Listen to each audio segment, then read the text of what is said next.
এই টেস্টি বোল চ্যানেলে আপনাদের সবাইকে অনেক স্বাগত। আজ আমি আপনাদের সাথে শেয়ার করব পার্শে মাছ দিয়ে বড়ির রসার রেসিপি। তো চলুন বন্ধুরা, রেসিপিটি আমরা শুরু করি।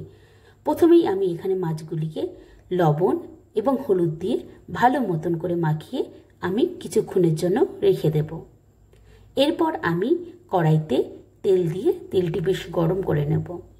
তেল যখন ভালো মতন গরম হয়ে আসবে, এবার আমি মাছগুলিকে তেলে এক এক করে ছেড়ে দেব। মাছগুলিকে আমি দুপাশ লাল করে ভেজে নিয়ে এবার আমি মাছগুলিকে তুলে নেব। মাছ যখন সম্পূর্ণ ভাজা হয়ে আসবে, এরপর আমি ওই মাছ ভাজার তেলেই বড়িগুলিকে ভেজে নেব। আপনারা চেষ্টা করবেন বড়িগুলিকে ছাকা তেলে ভেজে নেওয়ার। বড়িগুলি যখন লাল মতন হয়ে আসবে, এবার আমি বড়িগুলিকে কড়াই থেকে তুলে নেব। এবার আমি কড়াইয়ের মধ্যে আবারও একটু তেল দিয়ে দেব। তেল গরম হয়ে আসলে আমি এখানে কালো জিরে ফোড়নে দিয়ে দেব।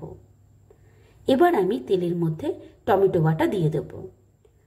টমেটো বাটা ভালো মতন তেলে নাড়াচাড়া করে কিছুক্ষণ আমি ভেজে নেব, যাতে টমেটো কাঁচা গন্ধটা চলে যায়। এরপর আমি এখানে একটি বাটা মশলা দিয়ে দেব। এই বাটা মশলার মধ্যে আছে পেঁয়াজ, রসুন, আদা এবং কাঁচা লঙ্কা। এরপর আমি এক এক করে এখানে জিরের গুঁড়ো, হলুদের গুঁড়ো এবং পরিমাণ অনুযায়ী লবণ দিয়ে দেব। যেহেতু আমি এখানে কাঁচা লঙ্কা ব্যবহার করেছি, এর জন্য আমি এখানে শুকনো লঙ্কা দেব না। এবার মশলাটিকে ভালো মতন কষিয়ে নিয়ে এবার আমি অল্প পরিমাণে জল দিয়ে দেব। জল যখন ভালো মতন ফুটতে আরম্ভ করবে, এবার আমি এখানে মাছ এবং বড়িগুলিকে দিয়ে দেব।